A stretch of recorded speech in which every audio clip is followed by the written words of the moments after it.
ಬೆಳೆಯುವ ಸಿರಿ ಮೊಳಕೆಯಲ್ಲಿ ಅಂತ ಗಾದೆ ಮಾತಿದೆ. ಈ ಮಾತನ್ನ ಬಿಸಿಲನಾಡು ಬೀದರ್ನ ಪುಟಾಣಿಗಳು ಇನ್ನಷ್ಟು ಸಾಬೀತುಪಡಿಸಿದ್ದಾರೆ.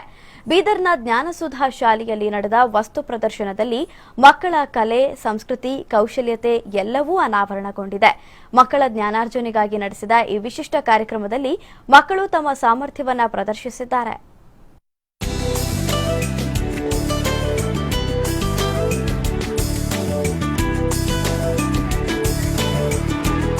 ಹನ್ನೆರಡನೇ ಶತಮಾನದ ಇತಿಹಾಸ ಸಾರುವ ಅನುಭವ ಮಂಟಪ, ಇನ್ನೊಂದೆಡೆ ಬಹುಸಂಸ್ಕೃತಿ ಸಾರುವ ದೇಗುಲ, ಮಸೀದಿ, ಚರ್ಚ್ಗಳು, ಮತ್ತೊಂದೆಡೆ ದೇಶದ ವೈಭವವನ್ನ ಸಾರೋ ವಿವಿಧ ಸ್ತಬ್ಧ ಚಿತ್ರಗಳು. ಈ ಎಲ್ಲಾ ದೃಶ್ಯ ಕಂಡು ಬಂದಿದ್ದು ಬಿಸಿಲನಾಡು ಬೀದರ್ನಲ್ಲಿ.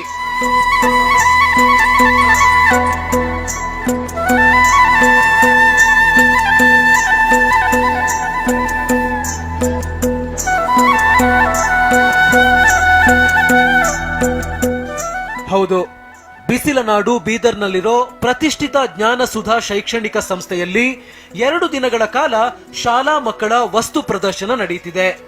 ಮಕ್ಕಳಿಗೆ ದೇಶದ ಸಾಂಸ್ಕೃತಿಕ ಪರಿಕಲ್ಪನೆ ತಿಳಿಸುವ ದೃಷ್ಟಿಯಿಂದ ಶಾಲಾ ಆಡಳಿತ ಮಂಡಳಿ ವಸ್ತು ಪ್ರದರ್ಶನ ಏರ್ಪಡಿಸಿದೆ. ಈ ಪ್ರದರ್ಶನದಲ್ಲಿ ಇಂಡಿಯಾ ಗೇಟ್, ಮೈಸೂರು ಅರಮನೆ ಪ್ರತಿಕೃತಿ, ಹಂಪಿಯ ಕಲ್ಲಿನ ರಥ ಹಾಗೂ ಮಕ್ಕಳೇ ರಚಿಸಿರುವ ಹಲವಾರು ಕಲಾಕೃತಿಗಳು, ವೈಜ್ಞಾನಿಕ ಅನ್ವೇಷಣೆಗಳು ಜನರ ಗಮನ ಸೆಳೆದ್ವು. ನಾವು ಈ ಪುಟ್ಟ ಶಾಲೆಯಲ್ಲಿ ಇಡೀ ಕರ್ನಾಟಕ ರಾಜ್ಯವನ್ನು ತೋರಿಸಲು ಎಷ್ಟು ಪ್ರಯತ್ನವಾಗುತ್ತೋ ಅಷ್ಟು ಪ್ರಯತ್ನವನ್ನು ಮಾಡಿದ್ದೇವೆ. ಅಷ್ಟೇ ಅಲ್ಲದೆ ನಾವು ಇಲ್ಲಿ ವಿವಿಧ ಜಾತಿ ಆಗಲಿ ಯಾವುದೇ ರೀತಿಯ ಸಮಾಜ ಹಾಗೂ ವಿಜ್ಞಾನಗಳನ್ನು ಕುರಿತು ಬಹಳ ಚೆನ್ನಾಗಿ ಪ್ರದರ್ಶನವನ್ನು ಮಾಡುತ್ತಿದ್ದೇವೆ. ಆಕ್ಟಿವಿಟೀಸ್ ಮಾಡೋದ್ರಿಂದ ಎಲ್ಲರಿಗೂ ನಮ್ಮ ಬೀದರಲ್ಲಿ ಏನೇನಿದೆ, ಕರ್ನಾಟಕ ರಾಜ್ಯದಲ್ಲಿ ಏನೇನಿದೆ ಎಂದು ತೋರಿಸಿಕೊಡಬಹುದು. ಇದೇ ವೇಳೆ ಮಕ್ಕಳು ಸುರಂಗದ ಮಾದರಿಯನ್ನು ಪ್ರದರ್ಶಿಸಿದ್ರು.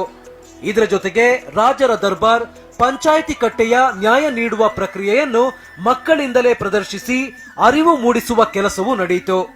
ಇದೇ ವೇಳೆ ಮಕ್ಕಳು ವಿವಿಧ ನಾಟಕಗಳು, ಜಾನಪದ ಗೀತೆಗಳು, ಹುಲಿ ಉಳಿಸಿ ಮುಂತಾದ ನಾಟಕವನ್ನ ಅಭಿನಯಿಸಿ ತೋರಿಸಿದ್ರು.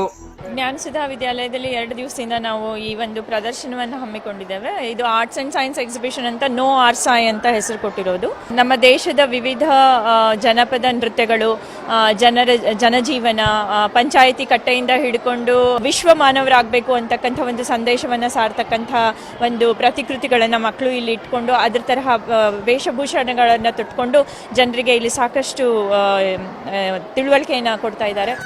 ಇನ್ನು ವಸ್ತು ಪ್ರದರ್ಶನ ನಡೆಸಲು ಶಾಲಾ ಆಡಳಿತ ಮಂಡಳಿ 1 ತಿಂಗಳಿನಿಂದ ತಯಾರಿ ನಡೆಸಿತ್ತು. ಈ ವಸ್ತು ಪ್ರದರ್ಶನದ ಮೂಲಕ ಮಕ್ಕಳಿಗೆ ತಮ್ಮ ಪ್ರತಿಭೆಯನ್ನು ತೋರಿಸಲು ಉತ್ತಮ ವೇದಿಕೆ ಕಲ್ಪಿಸಲಾಗಿದೆ.